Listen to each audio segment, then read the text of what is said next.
Good evening, everyone. My name is Anthony Stewart. I am the Alumni Engagement Manager for Broward College. This is our third year collaborating with the beloved Dr. Billy Jones. And I always love this webinar. It really gets me in the spirit for Halloween. We have some students joining us tonight. We have alumni, we have members of the community. You're all part of Alumni and Friends. So thank you for being here. Dr. Jones, can you believe we have over 1 million alumni at Broward College? Yes, we do. That Yes, is a scary number to me. 1 million alumni. That means that since 1960, 1 million very smart people have come through the doors of Broward College, have either completed courses and or graduated. So everyone here is part of that community tonight. So thank you. And I'm just here to tell you that we want you to stay connected so that you get invited to webinars like this and other events. If you're a student, I invite you to go to alumni.broward.edu and enter the contact update form, or join our group on LinkedIn so that you'll receive invitations to any events that we put on. Not all students get invited unless they're on our list, and we definitely want you to take part.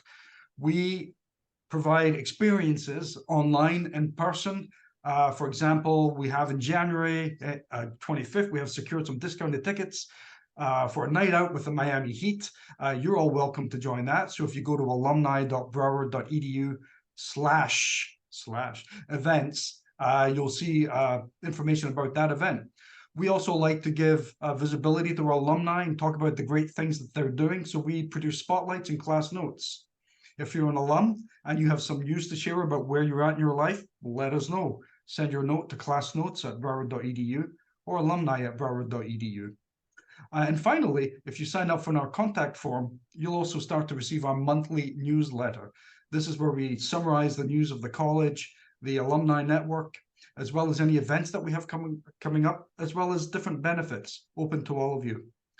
So thank you very much for joining us tonight. I'm going to cede the floor back to Dr. Jones, and you can reach out to me with any questions at alumni@broward.edu. Thank you so much, Anthony. So welcome, everyone. I hope you're not afraid, and if you are, good. You've come to the right place. My name is Dr. Billy Jones. I'm a professor at Broward College who teaches English and literature courses. And welcome to our BC Alumni and Friends Network event titled Scary Confessions. Prepare to explore all things spooky. I know that, at least for me, this is my season. And we all have a story that we can tell. But tonight, it's not just about my story, it's our story. So whether you are a fellow Seahawk here in Broward College land, we welcome you all the same. And for those of you who are across the globe, I see some familiar faces here on the West Coast, in fact. Others from Miami. Hello, Capri. Good to see you, Alexander, and Madeline over on the West Coast. Just a few of the many. Welcome to Seahawk Nation and welcome to this event. So in order to ensure a quality event, I have a warning for you, and this warning is quite clear. This event is not recommended for audience members under 16 years of age. And if you want to really get the added effect, turn off the lights if you dare. Let's have a little fun with this. So welcome. And even more so, to ensure a quality experience, we ask the following. As you've already indicated and found that chat button, use your device to locate those interactive features of our virtual Zoom. So if you click the reaction button at the bottom of your screen or device, you'll be able to post emoji love and signs. You can also find your chat button at the bottom where you can post and share your comments. Any questions that you may have, we'll have a brief Q&A at the end if you have any questions. We prefer that you use the Q&A box all the same, and we'll monitor those accordingly.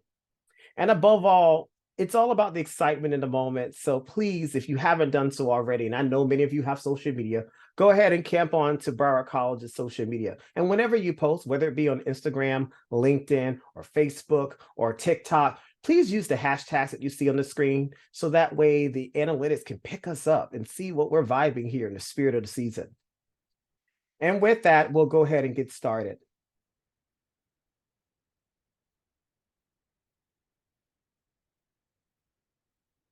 One second.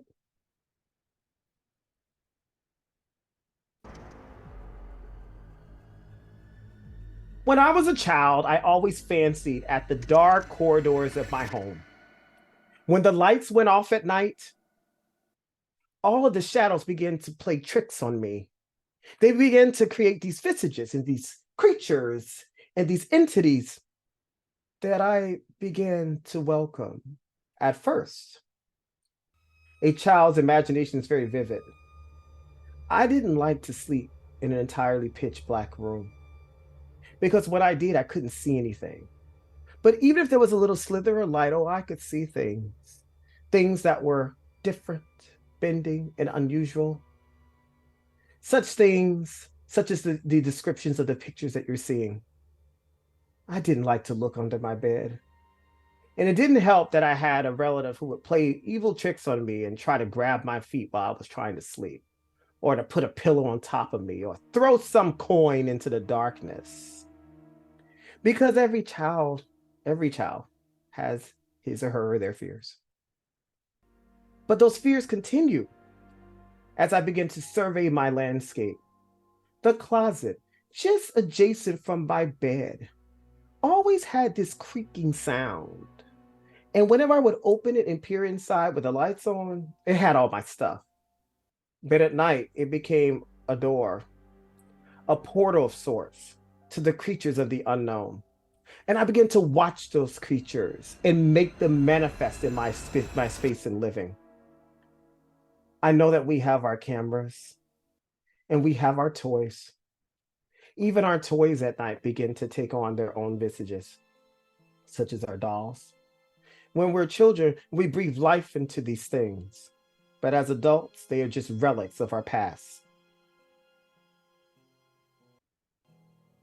And even as the dolls matured, it doesn't help that Hollywood began to take on new spaces that even our toys could come for us. So thank you, Annabelle and Chucky. Now even my playmates have become my enemy. And even children today, they fancy at the idea, especially children born today, after those born after 2012, the only horror they'll know are the ones that they see on their media.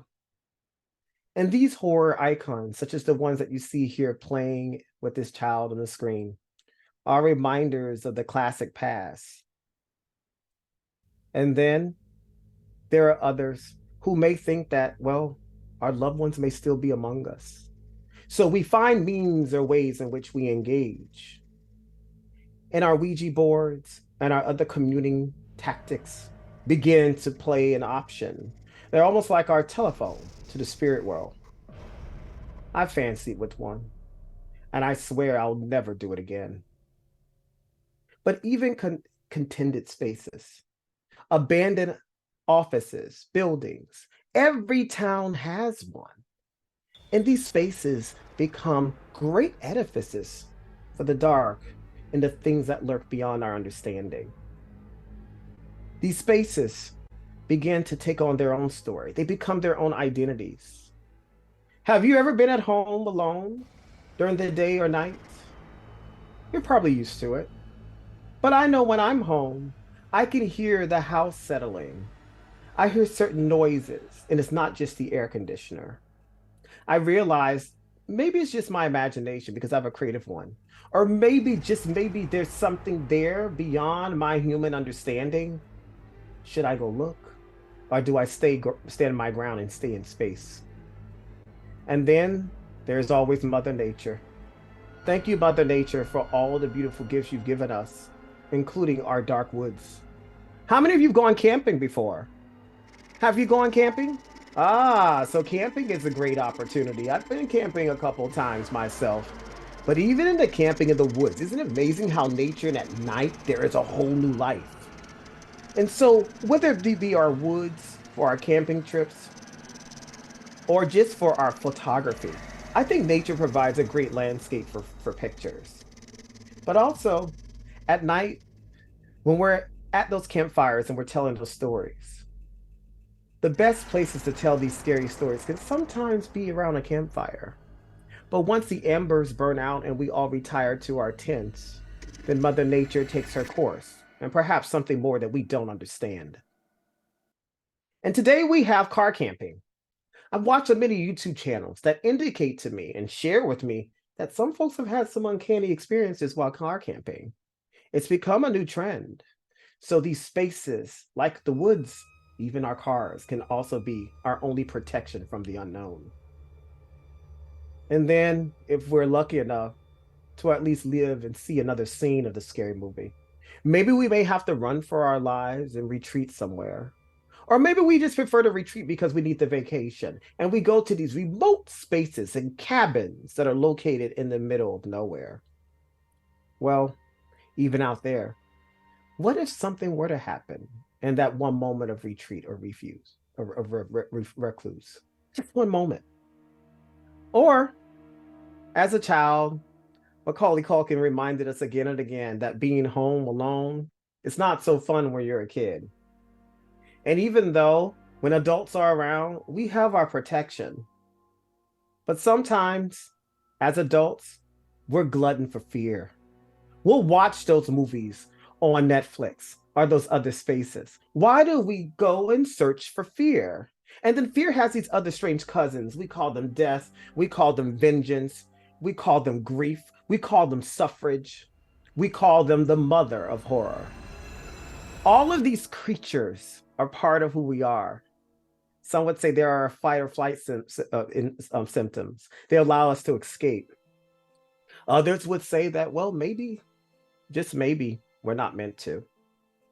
And as we migrate in our 21st century, we begin to embrace new forms of technology, such as our cameras. And oh my goodness, have you ever watched your Ring camera at night? Have you ever watched your camera at home while you're away? Do you watch your pet or your loved ones?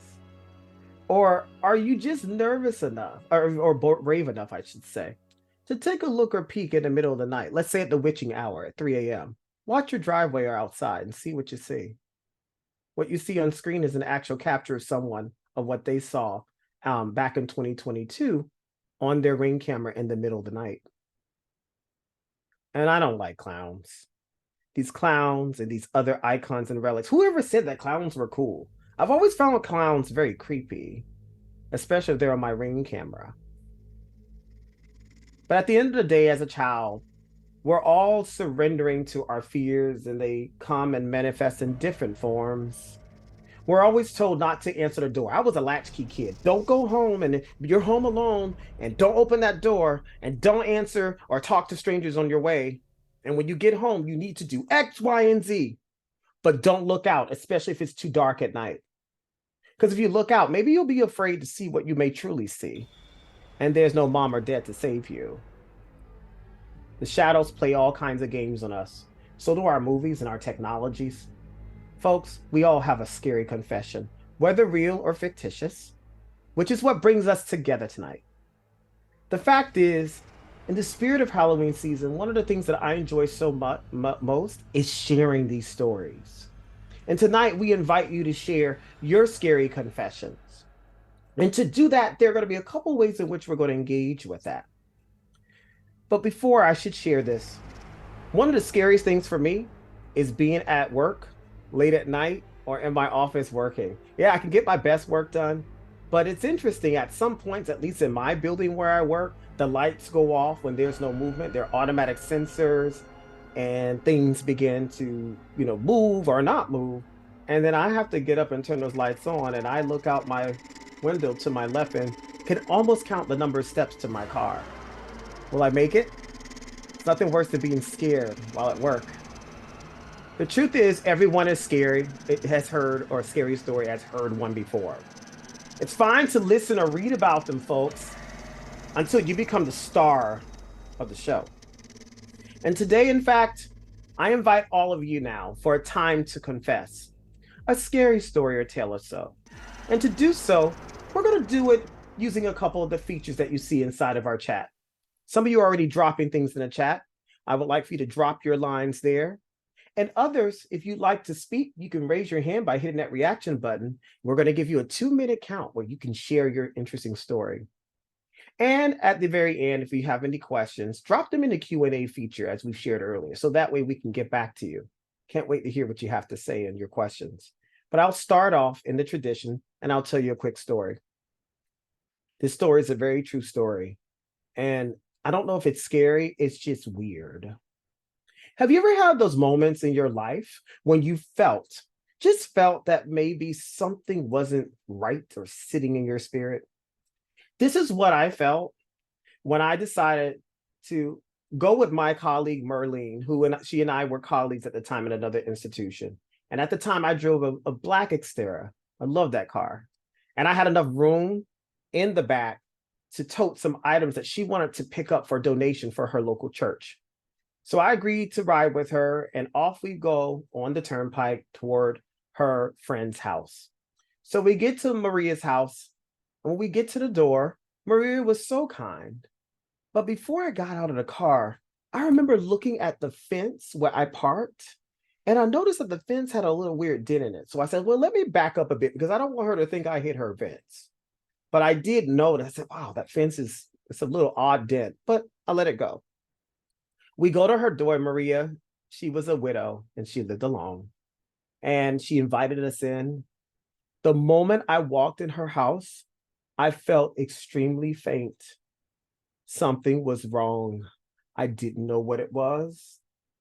I was fine. And I'm not one to get headaches, folks. Something was not right the moment I entered her house. And as we walked into her living room, and we made our way into a nice little sitting area where she invited company. I sat in this large lounge chair. It was so comfortable, but my head throbbed and I needed something. I needed water. So I kindly asked her for any bottled water, which I wasn't afraid to take from her because I felt comfortable with her. But there was something in this space that I was in that did not speak well to me. So she went away and my colleague looked over to me, Merlene, and said, Billy, are you okay? I said, I don't know. Something's wrong here. Something's wrong. I don't know. Something is off here. And then she returned and she gave me her bottled water. And then she proceeded to tell us something. She sat down and she said, I'm really glad to see you both. I got to tell you what happened to me last night. She said, while I was in the bathroom and I was brushing my teeth, just about to retire for the evening, I heard sounds outside of my bathroom window, like voices. So I turned off the lights. I crept into the tub and then I peered out as best I could in the window and I looked through the curtain. And standing just beyond my fence were 4 young thugs. And they were pointing and talking and commenting in my direction. I immediately got scared. I didn't know what to do because my husband just died 2 years ago and I didn't know what I could do.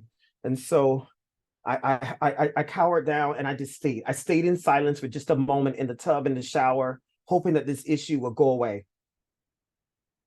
And then right after a couple of minutes, I decided to peek out. And when I looked out that window, I looked into the eyes of one of the guys. He was looking at me in the window. Scared me so badly, but I didn't have time to be scared. I immediately reacted. You know what I did? I got up and I hit on all the lights. I turned on the lights and I said, Willie, get the gun.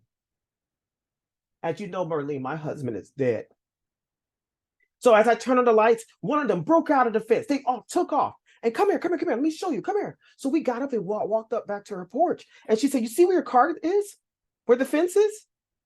That's exactly where he hit the one that looked me in the eyes. He looked and he hit that fence. I called the police and then my daughter who lived 15 minutes away, and all was well. They found no one. I sat there as she told this story. My head was throbbing. Something was wrong. And then afterwards, she said she decided after that, she went to her daughter's house to retire for the rest of the evening. And so she said, I was a little shaken up. I came back home, but I'm okay. It's almost like Willie helped save me. Well, Willie wasn't here. And as we left and we picked up the donated items and I got back on the turnpike, my headache went away as if nothing was happening. And that's happened a few times in my life where I get these throbbing, strange headaches. and they surrender themselves. And I don't know what they are, but always after it has occurred, it may not even be the same day, but a couple of days later, whatever it was will manifest into fruition. And I realize, oh, now I know what that meant. This didn't happen to me as a child before. And I don't want this gift. I was told from our family that we all have these special gifts. I don't want this. I don't want to talk to the dead, and I don't want anyone coming to visit me when I'm sleeping. But I recognize that at the end of the day, people are people. And maybe there are things beyond our control that we just can't comprehend, that maybe science or religion may not just be enough. Maybe that there's this nebulous in between. Or just maybe the story I just told you was entirely fabricated. You see, a scary story is just that. It depends on the deliverer and how it's delivered. Is there anyone here who would like to share a story? Care to share something gruesome or scary or strange? Don't tell if it's real or fiction. Just share your story, such as Anita's. I grew up with clowns are fun until, oh, I'm scared of clowns, as she's written in the chat here. And I don't understand. And of course, the Joker, I would understand fearing clowns, but and Buggy from One Piece and Pennywise, but they should be silly, not scary. So Anita, you may not know this, but in Jupiter, Florida, there was a real clown. And that clown was a serial killer. And he showed up at children's parties and he welcomed himself in a very positive form. And he annihilated families and devastated lives. It's part of dark Florida's history that we never want to repeat. Oh, yeah. So Anita says, the fear I have is that I learned to drive, one glare from the sun, one shake, and then suddenly I'm veering off the road and doing a car crash and dying on the spot. Thank you for sharing, Anita. What a story. Are there others? I welcome a few others. And I have a few more from where I've come from. John Wayne Gacy. John Wayne Gacy ruined clowns. Oh, absolutely. Karen Parker, you may speak.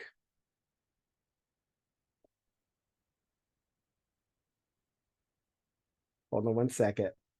See if we can get you speaking there.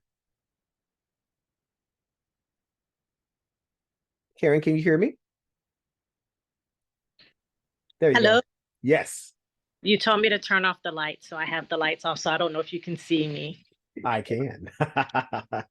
It's not necessarily a story, but I was thinking about when you were saying when we were younger and how things in our room scared us.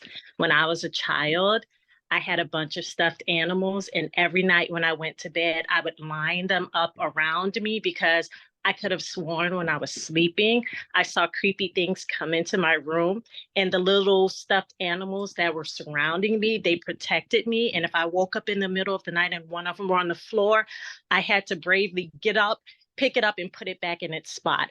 I don't know why I did that. I don't know how I thought they protected me, because whatever was creepy could have just reached over them. So that I was terrified as a kid not to sleep with my stuffed animals. So I just thought about that when you talked about dolls and things. For me, my dolls and stuffed animals were my protectors. Oh, I love it. Thank you so much for sharing that, AVP Parker. What a great story. How many of you can relate that sometimes not all of our animals and our toys are enemies. They are friends. They are protection at night. And I see that there are more comments that are coming in, such as Anthony Stewart. I will not go to sleep with the closet doors open. I cannot. Think there are portals to other dimensions at night. Thank you for sharing. And Kristen said, I did the same thing. I used to sleep under the bed and surround the bed with stuffed animals. Was convinced I was safe that way. And Kai says, for me, I was scared of them. Me too, Karen. There you go, Lisa. Thank you so much. And Cayenne, would you like to speak, please?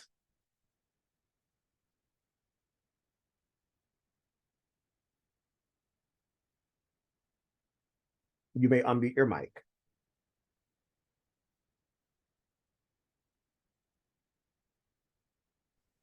Can you hear me? Yes, I can. Okay. Good evening, Dr. Jones, Good fellow evening. alumni, faculty, staff, and friends as well. I do have a scary story to share, and I hope everybody has been primed and prepared. It was about 2011. I was living in Oceanside, California, stationed at Camp Pendleton, and was with my, at the time, wife. And I went through this period where I was having night terrors and sleep paralysis frequently, week after week, which was a very unusual thing for me to experience. And what happens with night terrors and sleep paralysis is you're semi-conscious through a semi-awakening period out of a sleep, but you're completely paralyzed, and it's terrifying. And you think that you're calling out to a family member or a friend, but you're uttering nothing. You're able to move not a limb. And in my experience, what I found is that I ended up drifting and being pulled back into the sleep. And upon wakening, it would be as if nothing happened. But that feeling of terror would resonate with me. There was no proof of the event, and it was but a dream, as much as you could tell or prove. But there was this one night where I had awakened maybe just past midnight, sleeping next to my then spouse, and I saw these dark, undefined, boundless shadows that were just swarming across the room. And there was nothing particularly frightening about their delivery or appearance, but I felt a a feeling of terror is the best way that I could describe it. It was just completely terrifying, and I couldn't move. I did muster the energy to make contact with my then wife's body with my toe. That seemed to be the only thing that I could actually muster up the energy to move, as far as I could tell. So I stretched out my toe in bed as I see these shadows swarming about in the room, none of them making contact, but just almost menacingly just swarming about the room. And it felt as if I was able to make contact through my toe with her leg. I had scratched a few good deep times to get her attention, which didn't seem to work. And as I had, prefaced, I very soon thereafter had just fallen back into a sleep, and that feeling of terror had just completely had moved on. Upon awakening in the morning, I remembered the event and had checked in with my then wife and had asked her, "Hey, did you feel me scratching at your leg last night with my toe?" She had confirmed that she felt me scratching her toe or scratching her leg with my toe, but had passed it off as me just being asleep. So with that, I end my story. Thank you so much. Thank you for sharing your story and your incredible journey. It's interesting. There are two times of the day, I wrote this in my first book. There are two times of the day when we're most vulnerable. One is when we're in the shower, and two is when we're asleep. When we're in the shower, we're one with nature. We're cleansing ourselves. We're absorbing all the nutrients within our body from the water. And when we're asleep, we're one with our own conscious or the universe. What a great time, if not a scary time, to be addressed. And Anita writes, like in the book where there was poor families driving under the country for jobs and reaching some point where they could only afford a house, where they befriended the roaches. Oh, roaches. How many of you have a phidiophobia? That's the fear of crawly things. You know, it is a real word, by the way. Or the idea of triskaidekaphobia, which is the fear of 13. That just happened, by the way. We had a Friday the 13th in October, which is very rare for us to have. It only happened so many years or so. And yes, even the Victorians had their quite interesting notions about the number 13, and even the building codes. Some buildings would skip the floor 13th, at least in some buildings. But if you still count, there is a 13th floor. And then someone mentioned in the chat earlier, I used to suffer from sleep paralysis. This is in connection to my colleague. I was always convinced someone was in my room when I attempted to wake up. I swear someone or something was trying to get me. Wow. Thank you for sharing, Shelley. Or the idea that, well, Heather writes, my mom's coworker gave her a doll. She thinks it was cursed. And once she got that doll, big things started going wrong. My grandpa died. The house they were building took 2 times as long to build it. And it was supposed to. Leah writes, my house has an old intercom system through the house that has long since been broken. Sometimes, though, it turns on out of nowhere and makes odd clicking noises. I've always wondered if it is some kind of message, but I've been too scared to look into it. Thank you for sharing. And Lisa said, my Aunt Judy, who died 50 years before I was born, contacted me through a Ouija board when I was 17. Haven't touched one since. Madeline writes, I stayed the night in a haunted hotel room, and the resident ghost taunted me all night. It even tried to prevent me from leaving by locking the door from the outside. Wow, Madeline, thank you for sharing. These stories are true. Oh, trypophobia, trypophobia, which is, Shelley, is that the fear of holes? Is that the fear of the holes? Am I right on that one? That particular phobia? I could be wrong on it. Yes, thank you so much. And my dear colleague, W. Gail Cousteau, would you like to share? You may unmute your mic.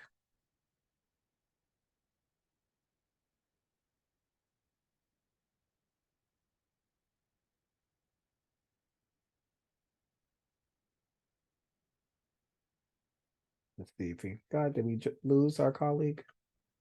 I have a story. Oh, mic isn't working. Okay, so it's unmuted. You have the ability to do so. Try it now. Okay, there. Thank you. There. Hi, how are you doing tonight? I'm good. Thank you for being here. Good. Hi. Yes, I have had lost time since I was in college. Lost time that other people cannot seem to find me, even though I'm pretty sure I am exactly where I'm supposed to be. Where I believe I'm asleep. I believe I'm exactly where I should be. I have been a sleepwalker though since I was a child. So I tend to have locks on the doors. I would have episodes when I was a child and a young teenager where we'd have to double lock the doors to keep me from ending up falling down the stairs. But when I was in college, I had an episode where I did feel like I was visited by an alien, for a lack of a better word, that spoke to me. I feel like I was very much awake. I had pets at the time. My pets were very much affected by this, which is what woke me up and why I don't believe I was asleep, because they were freaking out pretty much. And the room, which had a deadbolt on it, the sound of the deadbolt opening from the other side was very unsettling for me. And so I was very much awake when that happened. But I was alone at home at that time. Over the years since then, there have been times when I've been somewhere with my family and I will get a bizarre question like, oh, where were you? And I'm like, well, what do you mean? Where was I? I was home. No, you weren't. I drove cross country with my whole family to visit my parents. We got home, but my parents were away. I had a key to the house. It was myself, my husband, my 2 children, and we all just kind of crashed together on one big bed, waiting for my parents to come home. My younger brother, an adult brother, he came home. He saw the car in the driveway. He went upstairs. He was looking for me. He found my entire family crashed on the bed, sound asleep. Could not find me. A couple hours later, we all wake up on the bed. I'm sure I've been there the whole time, but my family has come home and they're like, well, where were you? And everyone was there but me. I've been married 30 years to the same person. I have grown children, probably a dozen times where an hour is gone, 2 hours are gone, middle of the night.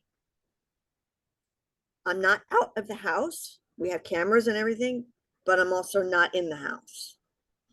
So it's just a little weird and unsettling. When my kids were born, we put door locks on the closets, deadbolts on the doors, because in case my kids were sleepwalkers too.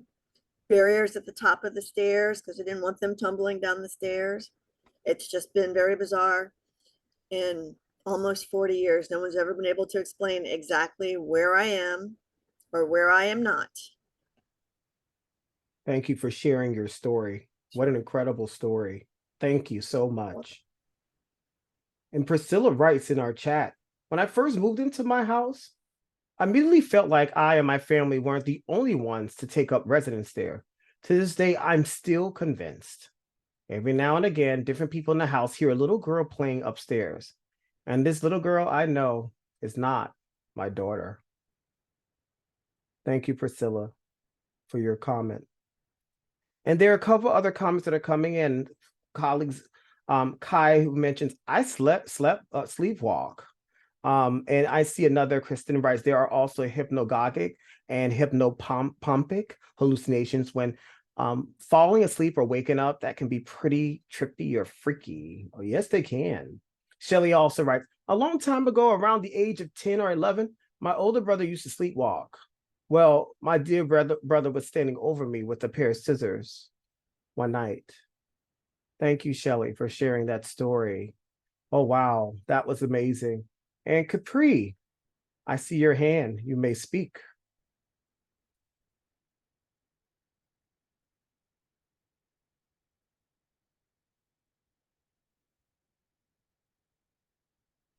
Okay, sorry. Hi, everyone. I was pushing the wrong button. Sorry about that. So I have not so much a scary story, I guess, but just kind of what came to mind was something that has happened to me a few times, and it's like really, really creepy. There have been times where I will be in a dead sleep and I wake up to the smell of cooking. You know, like you can just be sleeping, you know, you're aroused, you know, you're awakened by the aroma of something delicious cooking in the house.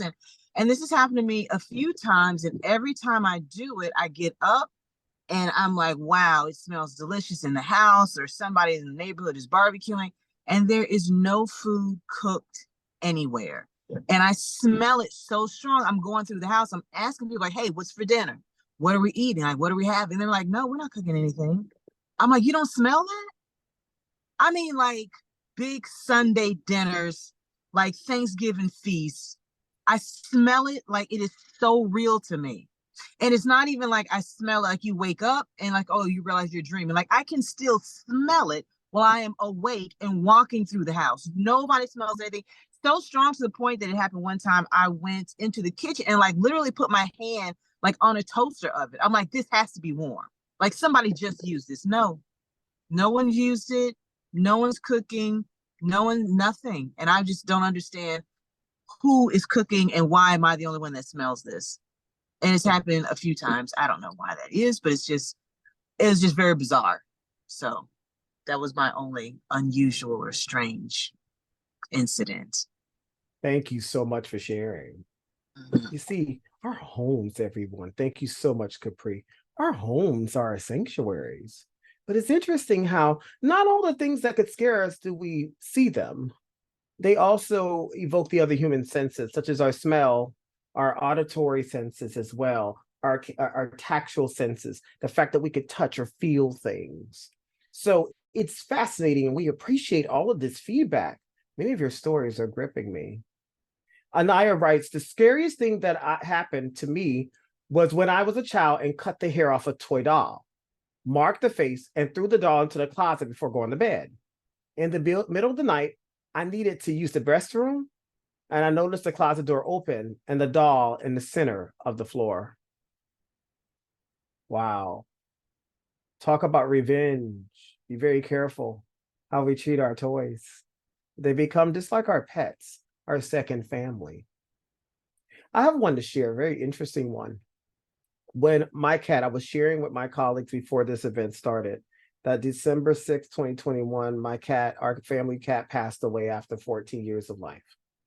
And that was on a Monday. That Thursday, that Friday into Saturday morning, like 1 a.m, I remember waking up, like I had just been on the iPad I turned out the iPad and I put it on the nightstand right next to me. Better half was already asleep. And then all of a sudden, as I'm lying, about to go into my full sleep, all of a sudden the light in my walk-in closet just comes on. And I said, So I get up. That's never happened. I get up, I walk over to the closet, I open, I look around. My glasses are off at this point. I look around to see if anything may have fallen to trigger it. Nothing. So I push the button. I get back in bed. I'm about really ready going to sleep. 10 minutes later, it does it again. And at that point, I said, forget it. And I said in my mind, Sheba, don't play with me right now. I need my rest. And that's the only time it's ever happened. It's only happened. And it's funny because I have automatic lights that come on in the guest and in the closet. It's like the only 2 rooms I want it. Funny enough, I don't want them anywhere else. I don't want them anywhere else. But things do happen. Maybe I start thinking, maybe it was the wind or the house, because this house is a 1950 house. I'm only the 3rd owner of it. And so this house has history. If the walls could talk, what would they say? 100 years from now, when we are finally no longer on this earth and laid to rest with our loved ones and the ancestors, the stories of what we have and the things that we own would now just become relics of the past, or hopefully available, if still usable, in a thrift store. Those things will begin to tell a story. When I walk around a thrift store, I walk around and I feel sad at times because these things that are here all meant something to someone in the living at some point. And here I am for just a few dollars, taking those things away with me, or perhaps leaving the things where they remain. And when the store closes after hours, do the things talk? Do the energies of each begin to manifest and throw a dance or a party? We may never know, only if we take it home. Shelley writes, I was convinced someone was hiding out in the attic space as the normal setting of a house turned into what sounded like footsteps in the upstairs bathroom. Oh, Shelley, what a great point. Look at that. Or I see another comment. I would be so disappointed to find that there wasn't anything cooking from the previous story. Now that's frightening. Yeah. Our minds playing tricks on us.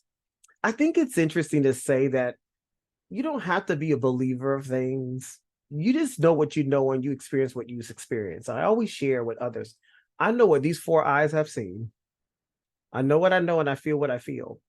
And I'm committed to that.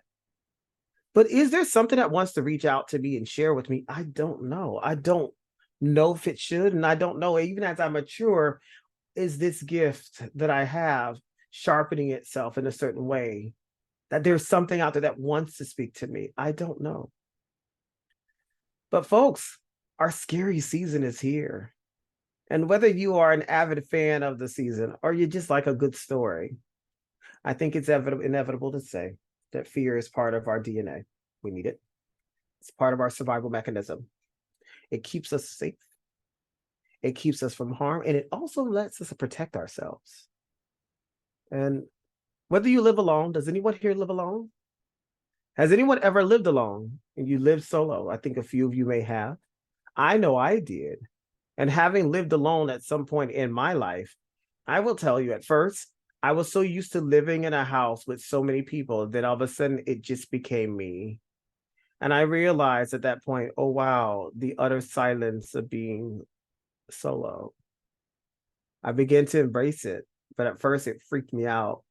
And Anita writes, if you can count your parents being out of the house, absolutely, Anita. There are certain moments of spaces or times in a day or phases of the day when you are alone in the space to really absorb its energy and take up day or night. Our houses, the spaces that we live, are incredible spaces.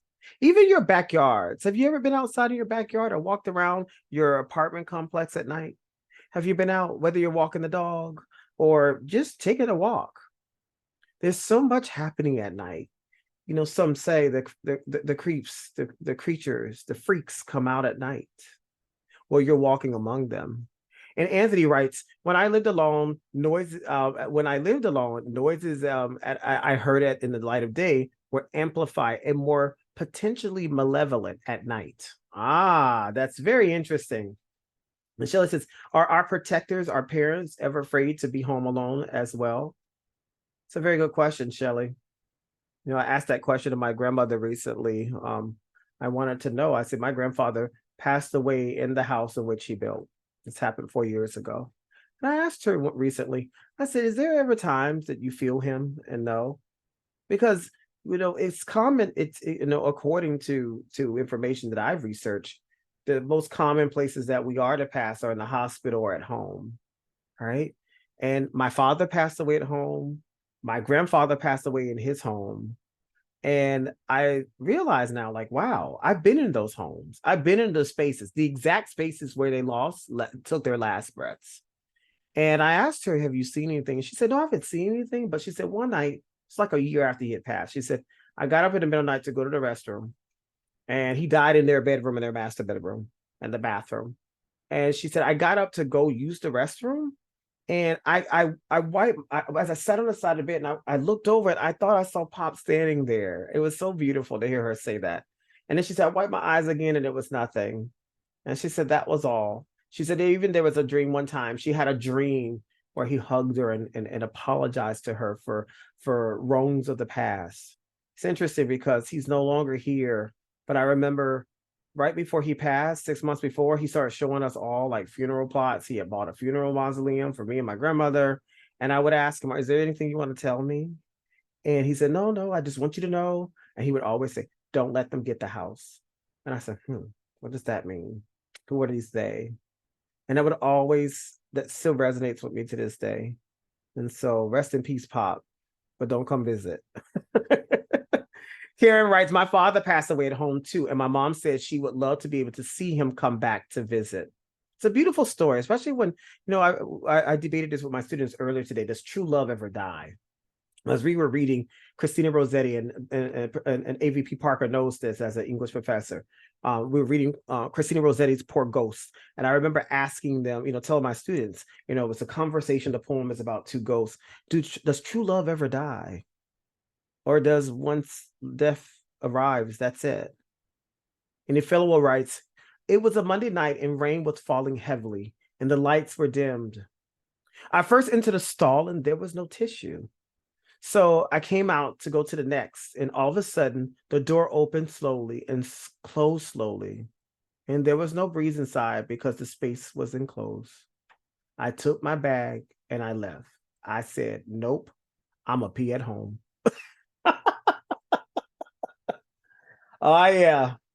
Even the bathrooms, I've been in public bathrooms or spaces, and even I go in sometimes, I'm like, okay, this is a very eerie moment that I need to take care of a very impersonal matter, and I don't need anything violating that at that moment. So that could be very scary as well. And Priscilla says, I'm equal parts terrified and fascinated by those dark spaces you stumble across on an evening walk where the wind blows through the trees and the night speaks to you. In fact, Dean Suarez, if you walk around right now, at least here in South Florida, the weather has been true fall minus the brown leaves and the coolness, right? It's been windy. The day is look like it wants to rain, but it doesn't. It's the perfect haze over the evening. And yes, the wind does speak. And I felt today, in fact, as I was walking to the car, I felt very good hearing it. It's like, well, what if the wind is howling the souls and these souls are just running through our spirit? Why can't we see the wind? I mean, that's fearful enough. We can feel it, but we can't see it. And if we put up a sheet or clothing or any kind of garment, we can capture it, but it still has no physical form. So what is this wind? Is it like a living ghost? And why are we okay with it? Ah, thank you very much, there. Inner Jack Skeleton.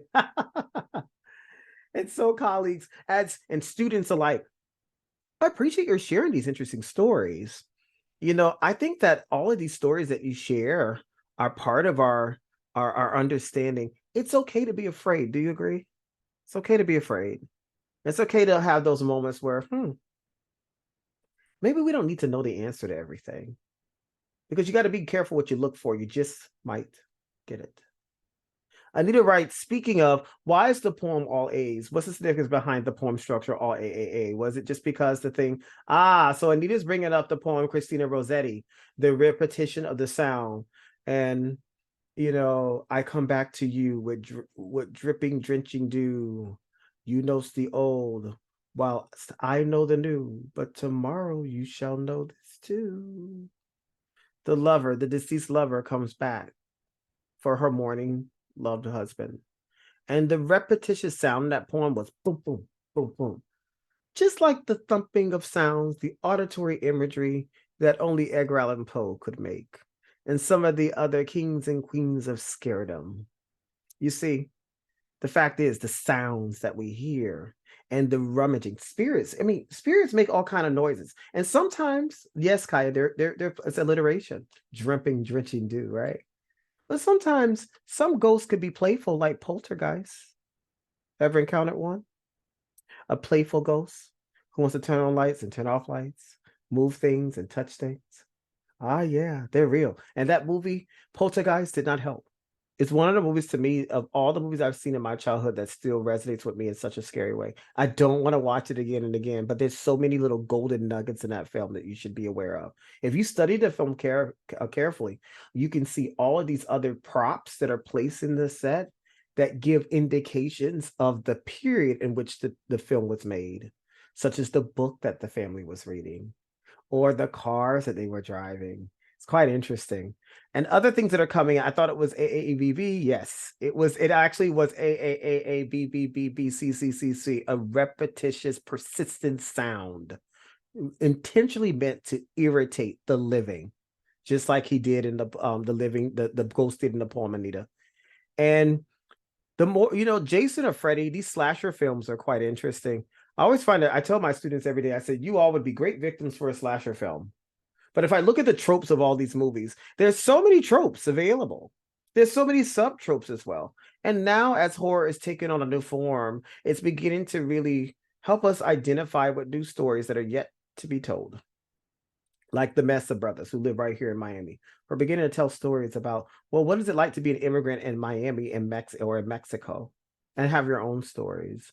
Or a Nigerian couple. This is based on a recent movie, that move and immigrate to a new nation, but they move into an apartment that's haunted. So now I have to contend with two realities: the haunted place that I'm living in, and also the acclimation into a new culture. And my colleague writes, have had one follow me, or maybe 20 years ago, caught a pic of it over my shoulder by accident a few years ago. It's interesting when you see that little glimmer or thing hanging out in the back of your mind and you look, I mean, was it just your mind playing tricks on you? Was there something really there? The human eye, the naked human eye, can be quite remarkable. I'm not asking you to be a believer, folks. What I'm asking you to understand is that we all have something scary to confess.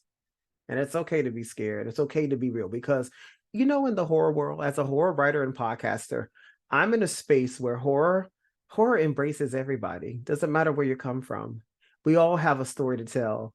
And only in horror can we actually focus, if not address, our reality. And at this time, as we come near to our Scary Confession 2024, if you have any questions that you'd like to drop in the chat, you're welcome to drop them at this time. I'll entertain them. The Q&A box is also available to you. And as I've been seeing here, it looks like it's been pretty silent, which is okay.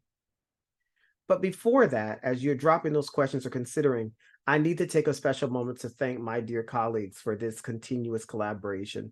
Special thank you to our director, Kristen Crawford, Senior Director of our Broward Foundation, and our Alumni Friends Network collaboration under the leadership of Anthony Stewart, Alumni Engagement Manager.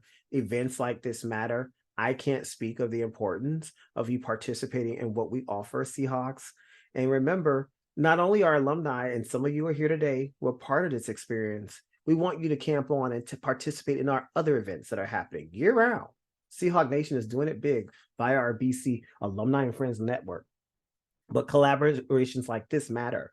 Students who are here today, thank you so much for all of your work and your contributions too, because this is what great learning not only takes place the moment you walk into a classroom, it's in all facets of our college. So continue to participate in venues and co-curriculars that will help expand your horizons. And then finally, not even most importantly, but just a thought. If you'd like to stay in touch with me, there are a few options. If you're on your computer, you scan with your QR code, it'll take you to my website. And these are the podcasts. One of them is Fright Talk, where we talk about all things horrifying and suspenseful in life. Please join us.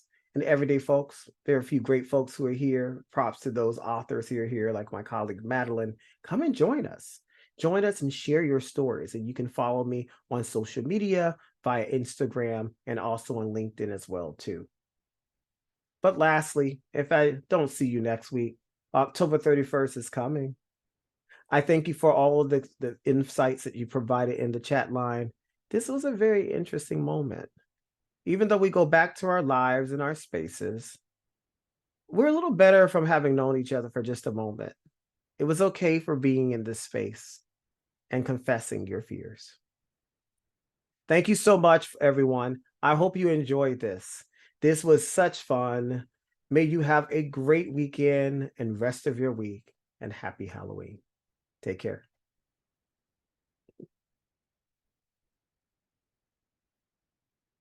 Thank you, everyone. I see all your comments. Thank you so much for all the love and support of us in this regard. Thank you so much for being here, and more to come. Check out our BC Alumni Friends Network. Go to the site. We're there. We're not hard to find. Please join us. Thank you, Anthony, for dropping in the chat. There's our site. Bookmark it, screenshot it. Don't forget us. Thank you, community, fellow Seahawks. Have a wonderful, wonderful evening.